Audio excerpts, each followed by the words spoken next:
નમસ્તે મિત્રો, આજે આપણે ધોરણ 6 સામાજિક વિજ્ઞાન એકમ 1 ચાલો ઇતિહાસ જાણીએ એની સમજ મેળવીએ। જો રસ અને રુચિ કેળવવામાં આવે તો સામાજિક વિજ્ઞાન અન્ય વિષયોની જેમ જ એક રસપ્રદ વિષય છે અને તેમાં પણ ઇતિહાસ વિષય વધુ રસપ્રદ છે। આપણે ત્યાં દરરોજ ઘટનાઓ બનતી હોય છે। ઘટનાઓ પર સમય પસાર થાય એટલે ભૂતકાળ બની જાય છે અને ભવિષ્યમાં જ્યારે એવી જ ઘટના બને ત્યારે તે સમય અને તારીખ આપણને યાદ આવે છે। તેની સાથે જોડાયેલા સાધનો, સ્ત્રોત કે અવશેષો આપણને બનેલી ઘટના વિશે માહિતી આપે છે। આવા સાધનો અને સ્ત્રોતમાં તાડપત્રો, ભોજપત્રો, અભિલેખો, તામ્રપત્ર, સિક્કાઓ વગેરેનો સમાવેશ થાય છે। આવા સ્ત્રોત અવશેષોની માહિતી આપણે મેળવીશું, પરંતુ એ પહેલાં આપણે ઇતિહાસ અંગેની સામાન્ય સમજ મેળવીએ। સમાજ વિજ્ઞાન આપણને મનુષ્યના સામાજિક વિશ્વથી માહિતગાર કરે છે। સમાજ વિજ્ઞાન ભૂગોળ, અર્થશાસ્ત્ર, સામાજિક પરિસ્થિતિ અને સંસ્થાઓ, રાજકીય પ્રવૃત્તિઓ અને સંગઠનોની જાણકારી આપે છે। ઇતિહાસ સિવાયના સમાજ વિજ્ઞાનો આપણને વર્તમાન સમાજ જીવનનો પરિચય કરાવે છે, જ્યારે ઇતિહાસ માનવ સમાજના ભૂતકાળની માહિતી આપે છે, જેની મદદથી આપણે વર્તમાન કાળને જાણી શકીએ છીએ। ઇતિહાસ આપણને માનવ જીવનના વિવિધ રસપ્રદ પાસાઓ અને ભૂતકાળના જુદા જ જીવનની સફર કરાવે છે। ઇતિહાસ આપણને જે તે યુગના માનવ જીવનના રીત રિવાજો, માન્યતાઓ, તેમના ખોરાક અને પોશાક વિશે માહિતી આપે છે।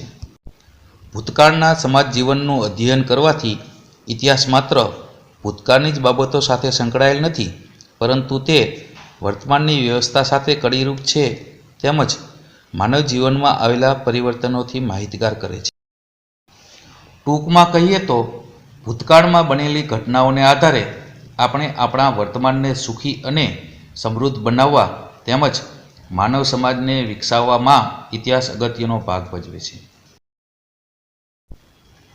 ગુજરાતના કચ્છ જિલ્લામાં ધોળાવીરા 4000 વર્ષ જૂનું શહેર મળી આવ્યું છે। આપણા મનમાં પ્રશ્ન ઉદ્ભવે, આ શહેર કોણે અને કેવી રીતે બાંધ્યું હશે? ખોરાક શું ખાતા હશે અને કપડાં કેવા પહેરતા હશે? હવે ઇતિહાસ જાણવાના સાધનો સ્ત્રોતમાં પ્રથમ આપણે તાડપત્ર અને ભોજપત્ર વિશે જાણકારી મેળવીશું। તાડપત્ર અને ભોજપત્ર પ્રાચીન સમયમાં માનવી લખવા માટે તાડપત્ર અને ભોજપત્રનો ઉપયોગ કરતો, જેને હસ્તપ્રત કહેવામાં આવે છે। તાડપત્ર એટલે તાડ વૃક્ષના પર્ણ પર લખાયેલ હસ્તપ્રત। ભોજપત્ર એટલે હિમાલયમાં થતા ભુર્જ નામના વૃક્ષોની પાતળી આંતરછાલ ઉપર લખાયેલ હસ્તપ્રત।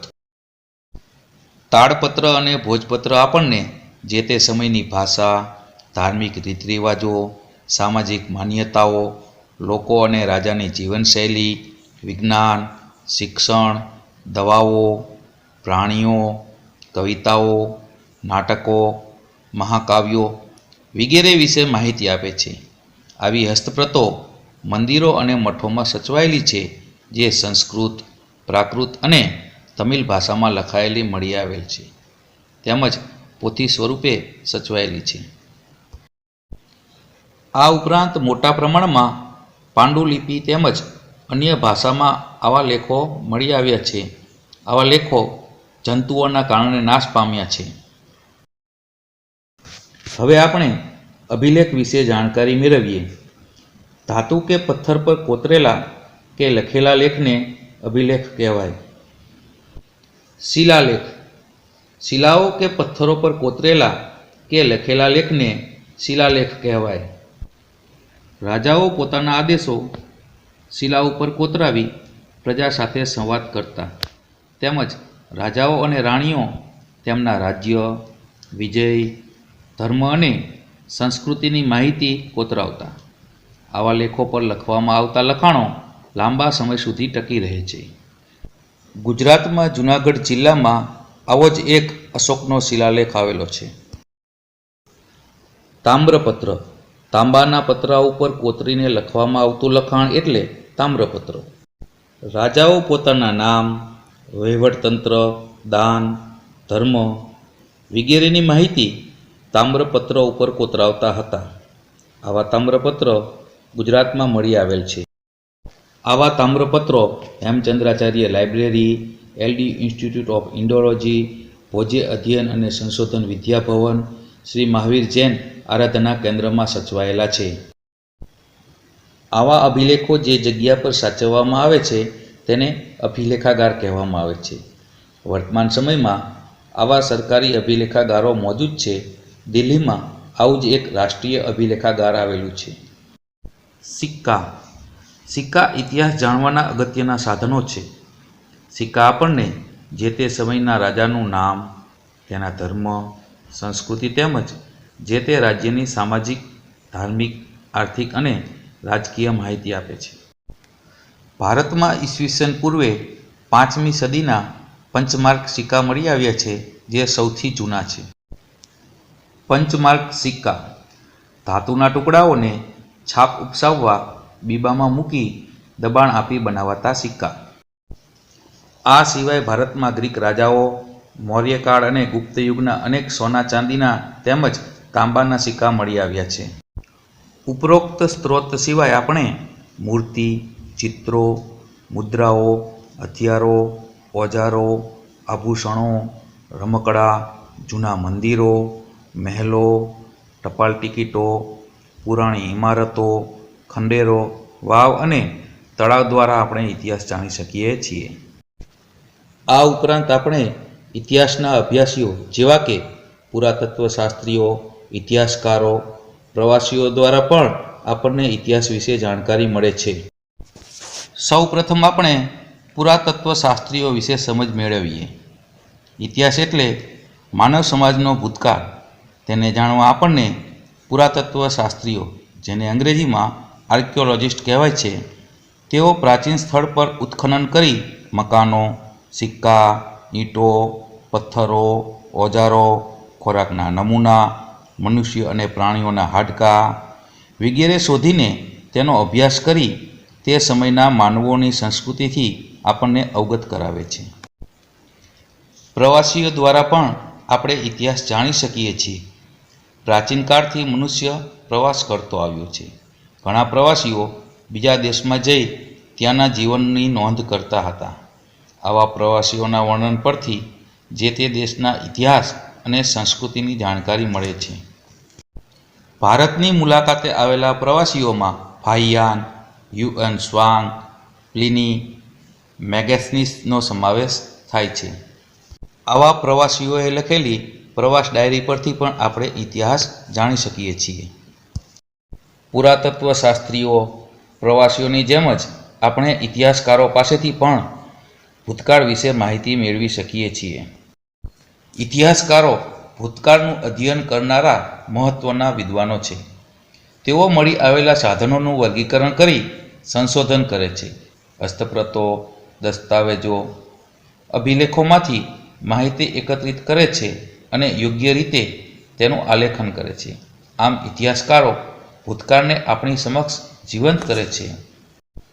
તેઓ સાધનો અને અવશેષોનો ચોક્કસ સમય જાણવા માટે કાર્બન ડેટિંગ પદ્ધતિનો ઉપયોગ કરે છે.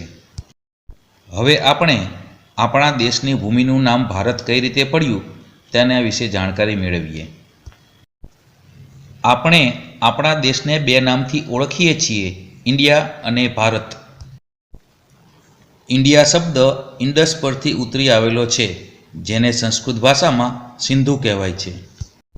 ઈરાન અને ગ્રીસના લોકો 2500 વર્ષ પહેલાં સિંધુ નદીથી પરિચિત હતા અને તેઓ આ પ્રદેશના સંપર્કમાં આવ્યા હતા. ઈરાનીઓ સિંધુ નદીને હિન્ડોસ અને ગ્રીસના લોકો ઇન્ડસ કહેતા. તેઓ આ નદીના પૂર્વ કિનારાને ઇન્ડિયાથી ઓળખતા. ભારત એવું નામ ઋગ્વેદમાંથી આપણને જાણવા મળે છે. ભરત નામનો માનવ સમૂહ ઉત્તર પશ્ચિમ ભારતમાં આવીને વસેલો. તેમના નામ પરથી આપણો દેશ ભારત દેશ તરીકે ઓળખાય છે. હવે આપણે સાલવારી વિશે સમજ મેળવીએ. ઇતિહાસમાં સમયનું ખૂબ જ મહત્ત્વ છે, કારણ કે આપણે દરેક ઘટનાઓને સમય અને સ્થળની સાથે સાંકળીએ છીએ. જેમ કે 1 જાન્યુઆરી 2020 બુધવાર. આ પ્રમાણે સમયની ગોઠવણી ઈસુ ખ્રિસ્તના જન્મ સાથે સંકળાયેલ છે. ખ્રિસ્તી ધર્મના સ્થાપક ઈસુ ખ્રિસ્તના જન્મને દુનિયામાં કાળગણના સાથે જોડવામાં આવ્યો છે. ઈસવીસન, જેને અંગ્રેજીમાં એડી એનો ડોમિની એટલે ઈસુ ખ્રિસ્તના જન્મ પછીના વર્ષો એમ કહેવાય. દાખલા તરીકે ઈસવીસન 2020 એટલે ઈસુ ખ્રિસ્તના જન્મ પછીના 2020 વર્ષ. એ જ રીતે ઈસવીસન પૂર્વે બીસી બિફોર ક્રાઇસ્ટ એટલે ઈસુ ખ્રિસ્તના જન્મ પહેલાં. દાખલા તરીકે ઈસવીસન પૂર્વે 500 એટલે ઈસુ ખ્રિસ્તના જન્મ પહેલાંના 500 વર્ષ. હવે આપણે સમયરેખા દ્વારા સાલવારીની સમજ મેળવીએ. આપેલી સમયરેખામાં વચ્ચે શૂન્ય દર્શાવેલ છે તે ઈસુ ખ્રિસ્તનો જન્મ દર્શાવે છે. તેની જમણી બાજુ એડી એટલે ઈસવીસન અને ડાબી બાજુ બીસી એટલે ઈસવીસન પૂર્વે દર્શાવે છે. સદી એટલે 100 વર્ષ. શૂન્યની બંને બાજુ સદીઓ દર્શાવેલ છે. દાખલા તરીકે જમણી બાજુ બીજી સદી એટલે ઈસુ ખ્રિસ્તના જન્મ પછીના 200 વર્ષ.